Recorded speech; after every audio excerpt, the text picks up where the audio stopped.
Venujem sa závratom a keďže závrat patrí medzi 3 najčastejšie príčiny návštev ambulancie všeobecného lekára, patrí naozaj medzi témy, ktoré treba mať troška rozporcované a vedieť sa v nich vyznať. Nedá sa to zhrnúť pod jednu diagnózu.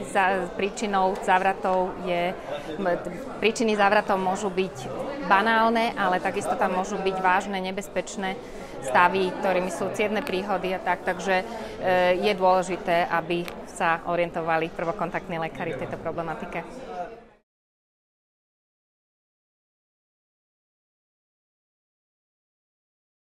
Nepaušalizovať diagnózy, snažiť sa rozpoznať nebezpečné príznaky u pacienta, ktoré môžu smerovať k tomu, že môže ísť o nebezpečný život ohrozujúci stav, aby vedeli urgentne odoslať pacienta na riešenie tak, aby nezostal v ohrození ďalšieho poškodenia zdravia a života.